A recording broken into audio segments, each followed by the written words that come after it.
Civil supplies అధికారుల దగ్గర ఆ జాయింట్ ఇన్స్పెక్షన్ రిపోర్ట్స్ అన్ని కూడా తీసుకున్న దరిమిలా అంటే వారొక రిపోర్ట్ని ఎండీ గారికి కూడా రాయటం జరిగింది. ఎప్పుడు 4వ తారీఖున ఈ లెటర్ వారు ఎండీ గారికి రాయటం జరిగింది, సివిల్ సప్లైస్ ఎండీ గారికి. రాస్తే 10వ తారీఖు VC and MD civil supplies corporation వారు జాయింట్ కలెక్టర్ గారు రాసినటువంటి 4వ తారీఖు రాసిన లెటర్ మీద వారు రిప్లై ఇస్తూ డబ్బులు కట్టించుకోండి, క్రిమినల్ కేసు కూడా పెట్టండి అని చెప్పి ఆయన ఉత్తర్వులు ఇచ్చినట్టుగా లెటర్ పంపించినట్టుగా ఉంది. ఆ లెటరు వచ్చిన దరిమిల 10వ తారీఖున శ్రీమతి జయసుధ గారు, నా భార్య శ్రీమతి జయసుధ గారి పేరు మీద, అట్లాగే మేనేజర్ పేరు మీద A1 A2లుగా రాత్రి 9 గంటల ఆ టైంకి ఎఫ్ఐఆర్ నమోదు చేసి 11వ తారీఖున కోర్టుకు పంపించారు.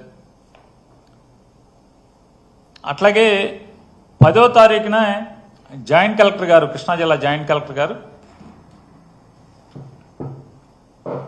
ఈ నోటీస్ మీద సంతకం పెట్టారు. ఇది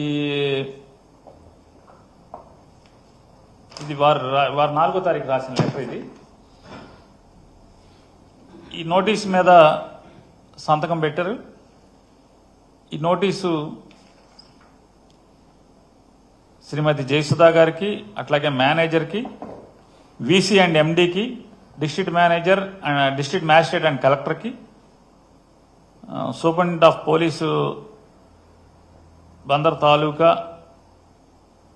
మచిలీపట్నం రాశారు for information, station officer, RDO, tahsildar వీళ్ళందరూ కూడా తలొక కాపీ పెట్టారు. దాంట్లో వారు ఏం చెప్పారంటే, మీ దగ్గర స్టాకు వేరియేషన్ కనపడుతుంది, 3708 బస్తాలు. కాబట్టి దాని తాలూకా మీరు పెనాల్టీతో సహా కలిపి 1,70,50,800 జమ చేయండి 3 రోజుల్లోపు అని చెప్పని నోటీస్ మీద సంతకం అయితే పెట్టారు. కానీ దాన్ని శుక్రవారం 13వ తారీఖు శుక్రవారం మధ్యాహ్నం 2-3 గంటల మధ్యలో, 2 గంటలు 3 గంటల మధ్యలో గోడౌన్కి ఎవరో ఒక అతను వచ్చి అంటించి వెళ్ళారని చెప్పని గోడౌన్లో ఉన్నటువంటి సెక్యూరిటీ గార్డు అప్పటికే 10వ తారీఖు ఎఫ్ఐఆర్ నమోదైన దృష్ట్యా మా లీగల్ టీం ఇవన్నీ కూడా బాధ్యతలు తీసుకుని న్యాయ సహాయం కోసం వారందరూ కూడా, లేకపోతే ఇదంతా కూడా రికమెండేషన్లు ఇస్తూ తిరుగుతూ, వారికి ఎప్పుడైతే గోడౌన్ దగ్గర సమాచారం వస్తే వారు ప్లేడర్లు వెళ్ళి చూసి ఆ శ్రీమతి గారికి అప్పటికే అంటే ఆవిడ ఇంటిమేషన్ చేయటం, వెంటనే అంటే అనిపించింది, ప్లేడర్లు నాతో చెప్పింది,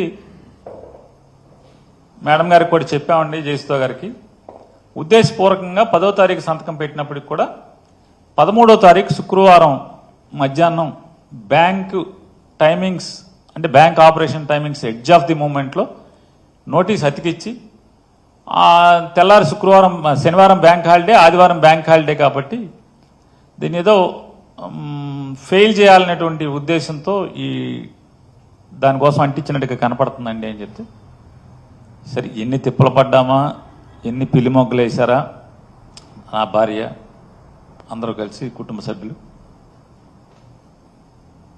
ఆవిడ చివరికి ఆ డబ్బుల్ని ఫెయిల్ అవ్వకూడదు అనేది చేసుకుని ఆ డబ్బుల్ని జమ చేసి జాయింట్ కలెక్టర్ గారికి లెటర్ ఇస్తూ, ఆ లెటర్లో కూడా వారు చెప్పడం జరిగింది, కేవలం నైతిక బాధ్యత తీసుకుని మీ యొక్క ఆదేశాలని గౌరవించటానికి మాత్రమే ఈ డబ్బు జమ చేస్తున్నాను తప్పితే మీరు దాంట్లో ఎట్రిబ్యూట్ చేసినటువంటి లేదా ఆరోపించబడినటువంటి ఏ నిందలు కానీ ఏ కార్యక్రమాలకు కానీ మేము అంగీకరించట్లేదు. పెద్ద ఆయన పేరుని నాని రక్తం చుక్క లేకుండా నేను కనిపించాడు టీవీలో. ఏం మాట్లాడుతాడో విన్నా. ఆడవాళ్ళ గురించి నువ్వా మాట్లాడింది? నీ ప్యాసేజీలో ఆడవాళ్ళని గౌరవించే తత్వం ఉందా నీకు? మర్చిపోయినావా నువ్వన్నీ? మర్చిపోయినావా? ఓహో, మా మీద కేసులు పెట్టినప్పుడు మాకు లేరు, కోడళ్ళు లేరు, కొడుకులు లేరు, భార్య లేదు, ఎవరు లేరు. రే నీ కుటుంబం గురించి చెప్తే ఫ్యాన్ హ్యాంగ్ చేసుకుంటావు. ఎవరో 4 పెళ్ళిళ్ళు చేసుకున్నారు, ఏమి చేసుకుంటారు, డైవర్ట్ చేసి తీసుకొని చేసుకున్నారు. విక్టోరియా ఎవర్రా? ఎవరు విక్టోరియా? పోయి అడుగుపో, మచిలీపట్నం పోయి అడుగుపోప్పా. బందరో మచిలీపట్నం అంత మీదే కదా. ఎవరు విక్టోరియా? మేము మాట్లాడాలా? మాకు సభ్యత ఉంది. ఈ బుద్ధు చంద్రబాబు నాయుడు గురించి ఏమంటావు? ఈ బుద్ధి ఆయన మంచోడా? ఓహో, ఎందుకు? నీకు ప్రాబ్లం వచ్చింది కాబట్టి. డబ్బు లేని నాకు ఎందుకులా మాట్లాడతారు? నా మీద నువ్వు కేసులు పెట్టి స్టూడియో మొత్తం నా భార్య, నా కోడళ్ళు, నా కొడుకు నా మీద. ఆ బుద్ధు కనపడలేదురా? మేమంతా ఎట్టికి పుట్టినామా? దర్పేసిన ఆయన యాటికి రా మాటలు? యాటికి మాటలు? కనపడలే ఆ బుద్ధు ఆడవాళ్ళని వీళ్ళిద్దరు. ఏమి సంబంధం? ఏమి సంబంధం? మాట్లాడతావా? అసెంబ్లీలో ఆడపిల్లల గురించి మాట్లాడతారు. మా తల్లి భువనేశ్వరి ఎప్పుడు కనపడని కూడా కనపడలేదురా. మీరు చేసే దానికి బయటికి రావాల్సి వచ్చింది ఆ తల్లి. చంద్రబాబు నాయుడిని నంద్యాలలో రాత్రి అరెస్ట్ చేస్తే ఆయన వయసు ఎంత? ఆయనకి టైం వేయకూడదా?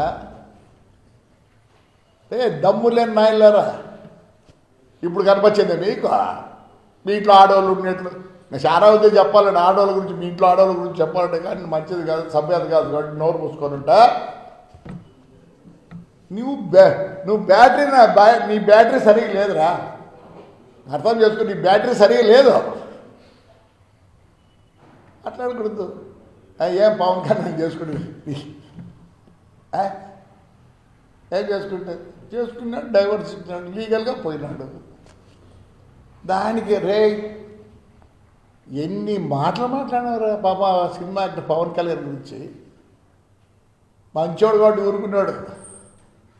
ఆ రోజు కూడా ఇంకేం మనుషులు తక్కువ లేక కాదు. అంటే మీ ఇష్టం వచ్చిన మాట్లాడచ్చు, ఇప్పుడు కాలు పట్టుకుంటారా? ఎవరిదరా గోడౌనా? గోడౌన్ ఎవరిదిరా? నీది. నీ ఏంది ఇది? ఈ ఎలక్షన్లో అవిడవిట్టి నాయన పేరుని నాయన గారు ఇద్దో చూసుకో.